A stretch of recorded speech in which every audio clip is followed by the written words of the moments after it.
Die besten Lattafa-Parfüms aller Zeiten, die möchte ich euch vorstellen. Ich mache solche Videos selten, weil das immer so schwierig für mich ist. Aber jetzt kommt endlich mal ein Video, was in diese Kategorie fällt. Die besten Lattafa-Düfte aller Zeiten. Stand jetzt Ende 2025. Es kann natürlich die nächsten Jahre anders werden. So, wir gehen rein und wir fangen mal, mit den Nebras an. Yes. Nebras ist ein Monster, muss ich wirklich sagen. Süß, süß, süß, Mandarine und so Waldbeerenfrucht. Also wirklich süß. Die Mandarine ist extrem süß, vielleicht sogar schon ein bisschen mit, wie soll man das sagen, mit Zucker überhäuft und rote Beeren. Also wirklich rote Beeren und Mandarine. Das ist aber trotzdem super sexy, obwohl es so süß ist. Der ist so nice und so schwer. Und ihr wisst ja, alle Düfte kosten nicht wirklich so viel Geld. Alle, die ich hier liegen habe, übrigens 13 Stück. Ja, das ist der erste. Kakao, Vanille, Rose kommt auch noch hinzu. Also es ist ein richtig tolles Teil für, ich glaube, 20 Euro, 25. Ich will jetzt auch die Preise nicht sagen, weil das kann sich immer jeden Tag ändern. Super Haltbarkeit, super Serge. Also such dir was Gourmande oder was Süßes. Gerade jetzt zum Winter ist der Nebras, hier steht das, Nebras die beste Alternative. Wenn ihr es aber auch wirklich süß mögt und in der Basisnote in Dry, dann kommt auch noch eine Zucker oder ein Zuckerakkord. Ja, Nebras, ja, was soll ich sagen? Also schon ziemlich stark, würde ich sagen. Und als nächstes haben wir dann den Nasheed, wenn richtig ausgesprochen. Ja, das ist ein sehr holziger Duft, extrem dunkel, auch hier präsent, richtig schön leicht süßlicher, holziger Duft. Und dazu Muskat und Weihrauch. Ich will den mal sprühen. Den habe ich lange nicht benutzt, außer eben vorher weggesprüht, weil ich sie noch mal getestet habe. Es ist schon richtig gut gemacht. Natürlich haben diese Düfte alle eine Alternative, beziehungsweise einen großen Bruder, den sie ja ähnlich sind, aber der wird hier heute nicht erwähnt, weil es geht hier nur um Lattafa. Und der Nasheed, der muss auf jeden Fall mit in die, Top 13 heute der besten Lattafa aller Zeiten. Ja, Weihrauch, Sandelholz dazu noch, ein richtig schönes Teil, schwerer Flakon. Ja, Nasheed ist schon, wenn richtig ausgesprochen, sehr, sehr nice. Als nächstes haben wir dann den Habig Man. Wow, und das ist schon einer der ganz, ganz besten, der wirklich oben mitschwingt. Ich wollte die auch nicht noch ranken, weil das wäre mir zu hart gewesen. Und ja, der Habig Man ist aber einer der besten von Lattafa ever. Also so ein schönes Teil, Kardamom, was Würziges, Ledernote, hat natürlich auch ein sehr spezielles Vorbild, was es nicht mehr gibt. Und wenn ihr euch den dann holt, dann habt ihr den Endeffekt wieder richtig nice. Ist sehr dicht am Original und das Original ist für mich fast das Beste oder der beste Ableger aus der Reihe. Aber wie gesagt, ich will heute nicht erwähnen, zu welchem Duft das ist. Auf jeden Fall der Habig Man mit einem sehr nicen Flakon. Auf jeden Fall auch hier nicht viel Geld. Amberholz, Sandelholz, Tonkabohne natürlich kommt auch noch hinzu. Das ist ein schönes Teil. Habig Man, auch hier 20 Euro. Und auch wie die anderen beiden mit sehr, sehr guter Haltbarkeit und sehr, sehr guter Serge. Also der Habig Man, der muss auf jeden Fall in die Liste hier rein. So, und der nächste ist der Art of Arabia 1. Natürlich ganz klar, dass der dabei ist. Ja, und welches Vorbild der hat. Und deswegen ist er natürlich auch dabei. Und der gehört auch ganz weit nach oben. Wir haben was Spritziges, wir haben was Kühles, Klares, Sauberes. Wir haben Zitrisch und wir haben leichte Minze. Absolut nice. Beziehungsweise mehr Minze als beim Original. Den muss ich hier auch noch mal sprühen. Und dieses ausgestanzte, der ist mehr minzig als das Original. Das Original ist mehr zitrisch und mit Tee. Und was ist mit Tee? Hier ist natürlich auch Tee drin. So, dann wisst ihr so und so schon, um welchen Duft es geht, um welchen großen Bruder. Aber auch hier ausgestanzt mit den noch höchsten Gebäude der Welt. Das ändert sich auch bald. Art of Arabia 1 ist schon richtig nice. Da müsst ihr zwar ein bisschen mehr ausgeben als zum Beispiel bei denen hier. Ungefähr 20 Euro mehr. Aber ja, Art of Arabia 1 ist sehr, sehr nice. So, ich habe das hier alles liegen. So, der nächste ist der Art of Nature 2. yes. Und das ist ja ein Duft, oh, süß, mandelig, vanillig, ja, karamelllastig. Und da wisst ihr natürlich auch wahrscheinlich den großen Bruder. Aber der kommt auch richtig nice dran, sehr nah hier, auch wieder hier ausgestanzt. Und das sind einfach, diese ganze Pride Edition, die ist hier öfters vertreten, weil sie eben einfach gut ist. Das ist so. Ich werde gleich vorweg bestimmt welche auch vergessen haben. Aber das sind so die, wo ich sage, für mich aktuell sind das die besten von Lattaff. Und ich werde bestimmt 1, 2 vergessen haben.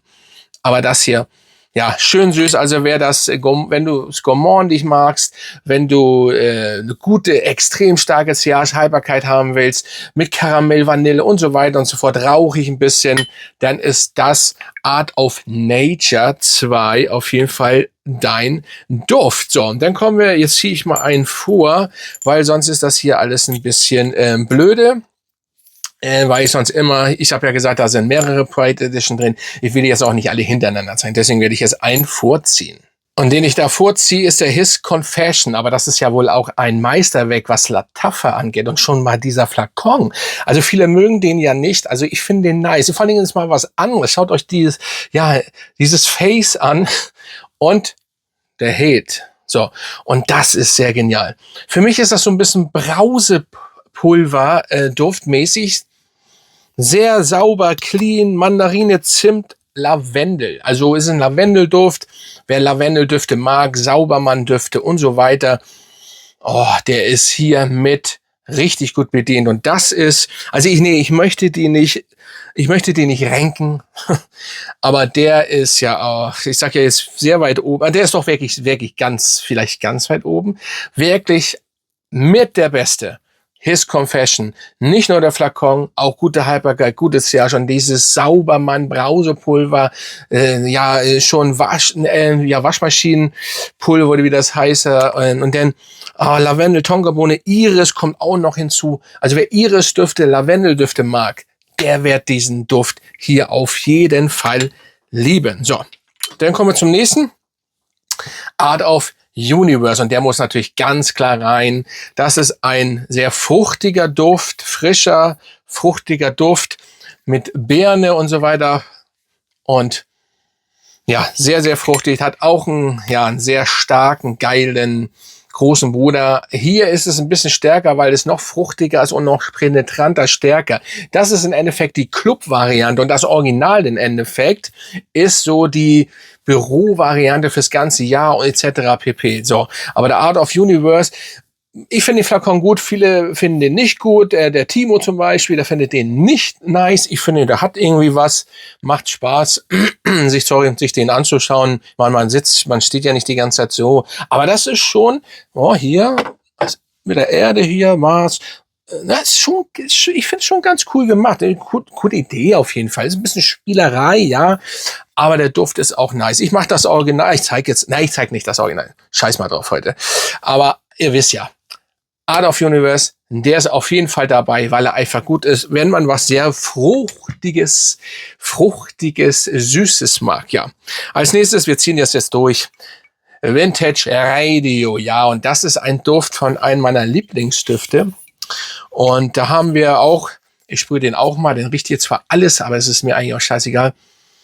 Saubermann, Ingwer-Style, richtig Ingwer-mäßig, Pflaume-mäßig, sehr penetrant. Das Original ist so und so penetrant, das ist noch penetranter, aber das ist auch geil, richtig nice. Wer das Original also nicht bezahlen kann, nicht möchte, nicht will, etc. pp., der sollte sich auf jeden Fall Vintage Radio holen. So, vielleicht werden sich einige heute das ein bisschen nervig finden, dass ich nicht das Original erwähne, aber ich denke, also 90%, die hier jetzt zugucken, glaube ich, kennen das Original. Und wenn nicht, ist es auch egal. Dann müsst ihr es auch nicht kennen, wenn ihr neu in der Szene seid. Kauft euch die Düfte, wenn ihr nicht so viel Geld ausgeben wollt. Zur Not guckt auf Parfumo. Und da stehen dann die alternativen Düfte dazu. Ganz weit oben seht ihr denn, welches der alternative Duft ist. Hier sehr frischer Ingwer, Pflaumenduft, doch ziemlich, sehr, sehr nice. So, als nächstes, machen wir jetzt richtig durch, Art of Arabia 3. Jetzt tut mir leid, Freunde, aber die sind nun mal bei mir hier drin. Art of Arabia 3, Der hat natürlich ein Vorbild genommen, einen großen Bruder, der eigentlich, wie soll ich das erwähnen? Ich habe den heute erst getragen.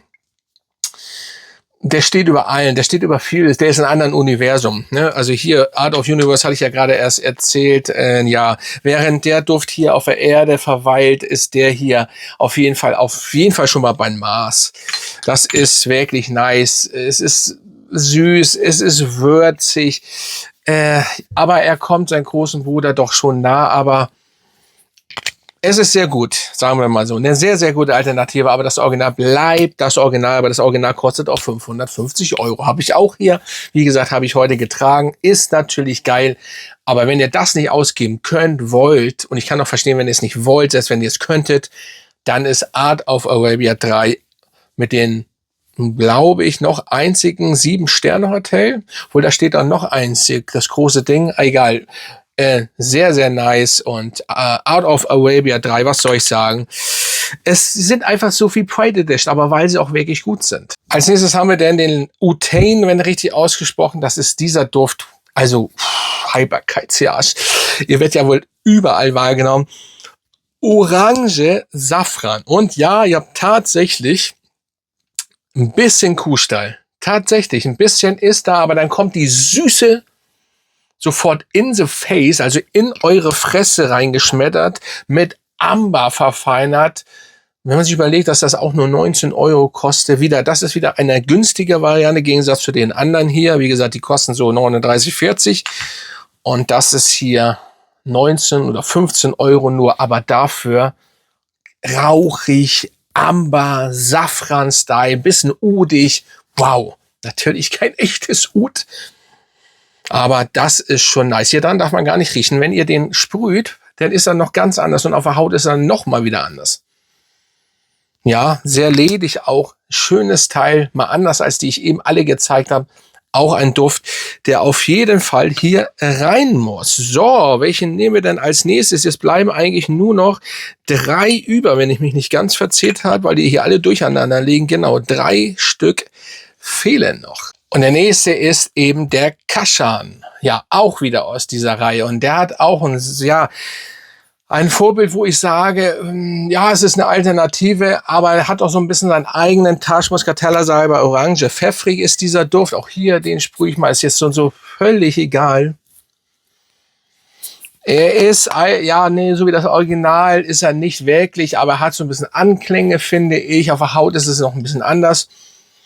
Es ist würzig, wie gesagt, es ist pfeffrig, Kaschmeran, Ambroxan, Himbeere ist auch drin. Ein schöner Duft für mich, ein bisschen unter den Radar, was aus dieser Reihe kommt. Deswegen habe ich mit reingenommen, weil ich ihn wirklich gut finde. Dafür habe ich einige weggelassen. Was mich gerade, vielleicht mache ich das gleich nochmal hinten ran. Einfach noch als extra Duft, auch wieder aus der Reihe. Den habe ich jetzt tatsächlich vergessen. Siehst du, ich werde bestimmt noch andere vergessen haben.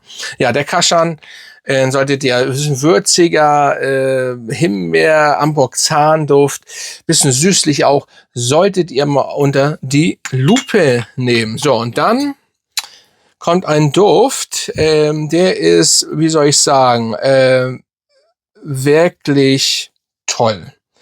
Also, da hätte ich gar nicht gedacht, oder da wüsstet ihr auch nicht, wenn ihr den aufsprüht, ist aber was für Oud-Fans, wüsstet ihr gar nicht, ob das, oder ihr würdet nicht sagen, ist das Lattafa? Ich kann das nicht lesen. Auch ein Oud-Duft. Ich werde das mal einblenden, bevor ich hier irgendwas falsch sage. Oud, auf jeden Fall, davor kann ich jetzt nicht sehen, blendet. Und das ist dieses Schmuckstück. Also, ganz ehrlich, meine Herren, meine Damen und Herren, das ist ein Duft für 20 Euro. Es ist schon gut gemacht. Sehr holzig, trocken, udig, ölig, leicht, ja wirklich ölig, dunkelölig. Dann leicht verrucht, verspielt Vanille. Schönes Teil, anschmiegsam. Geil. Der muss hier rein. Also es ist egal, was passiert wäre. Der wird wahrscheinlich gar nicht so viel auf dem Schirm haben oder überhaupt keiner. Nices Ding. Nices Teil. Gehört für mich zu den besten von Lattafa aller Zeiten. Also da wird er auch bleiben, selbst wenn jetzt noch 5 neue kommen, 10, er wird auf jeden Fall da bleiben, weil das ist gut. Haltbarkeit für ein Oud oder für diese Art Düfte, ja, ist gut, es wird immer verschieden und das ist wirklich Tagesform bei diesem Duft. Aber, und auch der Flakon, ey, das ist elegant schon, also schon gut, ne? Ey, muss man sich überlegen, für den Preis, der steckt in so einem Flakon, so einem holzigen Flakon, den du so aufschieben kannst, auch aus Holz, Plastik, Holz, whatever. Auf jeden Fall, ich muss schon sagen, sehr, sehr gut. Und jetzt kommen wir zu den letzten, im Endeffekt den letzten, da kommt ja jetzt gleich noch einer. Und das ist der Aiwa. Ja, geiler Flakon. Und das ist so geil. Das ist so ein geiler Lakritzduft. Da muss man natürlich Lakritze mögen. Und ich liebe Lakritze. Oder Salmiak, whatever. Ich kann mich da oft reinlegen, obwohl ich es ja kaum esse, weil es eben nicht so gut ist. Aber es ist authentisch, pfeffrig, ja, ich würde schon sagen, Hintergrund ein bisschen Chili, würzig, pfeffrig, aber eigentlich nur Lakritze, geil, geil. Da muss ich tatsächlich mal reingucken, was da so viel Dattel ist da sogar drin, ja, das macht die Süße, Zitrone, Lakritze, harzig, Ladamnum, Weihrauch, Vanille, Benzo, Myrrhe, oh, dunkel und lakritzig, geiler Duft für diese paar Kröten. Auch hier, es müssen 90 oder 100 ml sein, nices, schickes Teil. Und ich sag nur, wenn ihr Lakritze mögt, Leute, dann ist das euer Duft. So, und jetzt habe ich einen reingenommen, den werde ich jetzt mal ganz schnell suchen. Hier mal kurz reinhauen. Das mache ich jetzt Freestyle. Der war ja eigentlich nicht geplant. Das ist der Natural Oud, aber ich will den mal kurz hier haben. Das ist ein sehr holziger, ich werde euch trotzdem noch was dazu sagen, ein sehr holziger Oud-Duft mit Rose, Safran, Muskat und auch hier wieder beerenlastig. Aber was für ein sauberes Oud und fast gentleman-like, sexy Oud, holziger Duft. Also das ist schon Natural Oud von allerfeinsten. Hier hält leider der Deckel nicht so ganz gut drauf.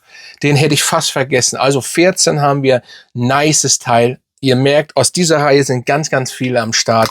Ja, Natural Oud ist auch gut bewertet. Was haben wir denn hier noch? Sehr würzig. Amber ist auch noch drin. Benzo, Oud und Zedernholz. Schönes Teil. Haltbarkeit. Übrigens alle wirklich sehr, sehr gut. Da ist kein Plünn drin. Oh, der ist lecker. Den hätte ich ja nur fast vergessen. Ja, wenn ich welche vergessen habe, schreibt mal unter. Da werden wir bestimmt, wenn ich das lese, oh ja, genau. Aber ich glaube, 14 Stück reicht erstmal. Ich werde es vielleicht nächstes Jahr, übernächstes Jahr. Ich mache, wie gesagt, so eine Listen eigentlich war das meine erste Liste, wo ich das so in den Mund genommen habe, die besten aller Zeiten. Viele wollen auch immer meine Top 10 Düfte in meiner ganzen Sammlung, besten ever hören. Das ist schwer.